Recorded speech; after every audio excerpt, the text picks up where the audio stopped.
The year was 2002. I was a young man who had become detached from a tour group in the midst of the Australian outback. After a few hours, I started to succumb to dehydration. I was envisioning a plodding, labored death in the heart of nowhere, but that didn't happen. It seemed like a mirage, but the moon spoke to me, looking upon me with far-flung craters which felt like remote eyes. The talking rock said it could save me. I followed a misty, moonlit trail across the arid landscape and eventually stumbled into the town I'd been trying to find. Later that night, in my hotel bed, the moon called to me. It offered 3 wishes. I rushed to the window, confused as to how my replenished body, now fed and watered, could still be hallucinating. And yet, I somehow knew that it was real. I knew the moon had saved me from the desert. What do I have to lose by making some wishes to find out? So, I wished for 3 things. 1. Money. 2. Safety. 3. Health. The creature had many conditions, but I heeded the warnings from every story I'd ever been told about both genial and ghoulish genies. The moon made the parameters of its wish-granting quite clear. No wishing for more wishes. No wishing for more wish-granters. No wishing for things to give to other people.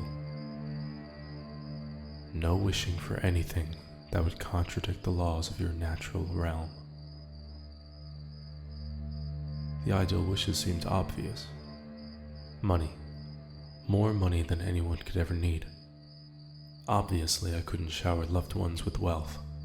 I kept my job to support my family, but I used the riches to support my own needs. There's always a catch with wishing. Becoming the wealthiest man on earth will make me a target. When I realized that, I had the idea for my second wish. Safety.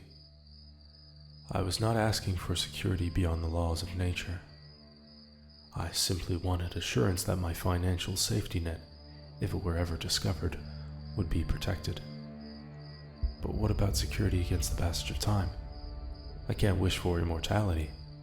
I can employ the world's greatest doctors, of course, but that's not enough. Health. I specified to the moon that I was simply talking about safeguards which would abide by the laws of nature. For example, if I had a genetic proclivity towards developing certain diseases, either physical or mental, perhaps the wish-granter could provide a cure. Perhaps the moon could simply conjure a cure for every ailment that could ever face a human being.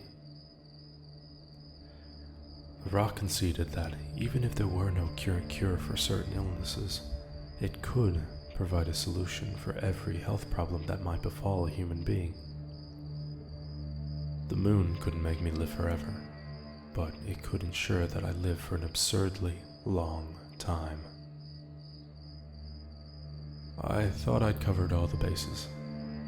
Truly believed I'd outsmarted some sort of deity. I was a fool. I never should have made any wishes, but I certainly shouldn't have made the 3rd wish. 20 years after my Australian encounter, my wealthy and healthy life took a sour turn.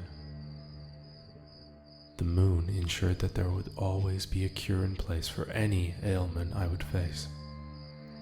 It had abolished my mental illness, thanks to a wondrous pill that I wasn't permitted to share with others. So, this November, I wasn't fazed when my doctor gave a harrowing diagnosis. Congestive heart failure, the woman tentatively said. Not to worry, I thought. The wish granter will fix it. It gave me a pill for my mental well-being, and I'm sure it'll give me a new heart too. Perhaps it'll simply grow one for me. I waited. Like a werewolf in a kennel, I howled at the unresponsive moon for attention.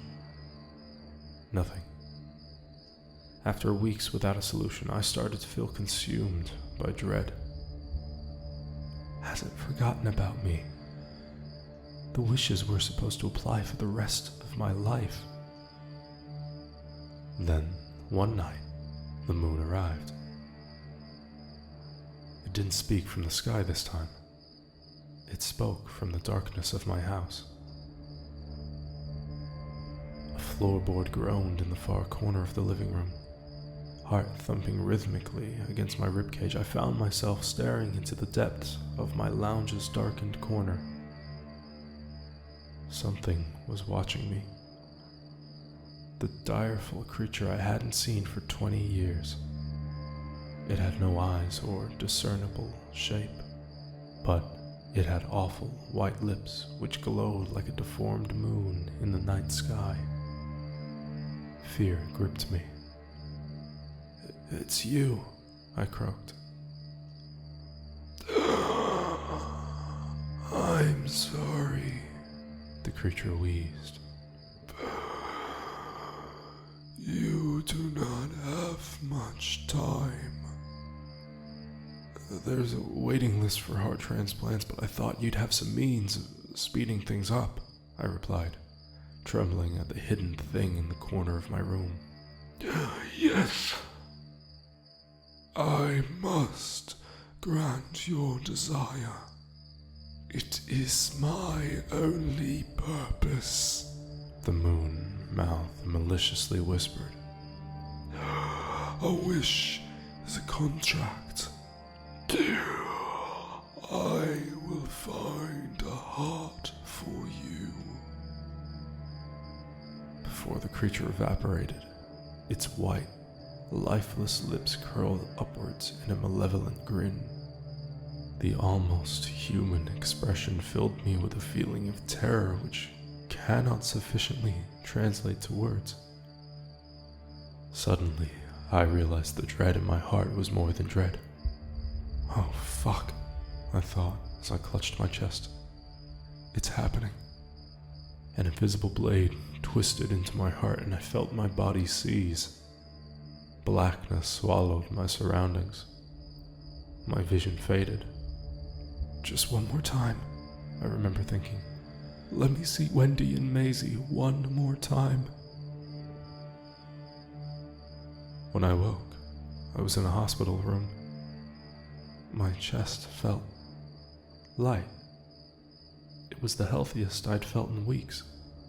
Wendy was sitting at my bedside, tears flooding her vacant eyes, and a smile was forcefully painted on her pale face. "You're awake," my wife whispered. I smiled. "Hello, sweetheart. I must have given you a scare. I feel much better now, though." She sobbed and squeezed my hand with tremendous strength.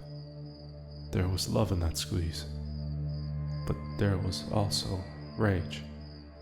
Inconsolable rage. They did it, honey. They gave you... you... She moaned like a wounded animal.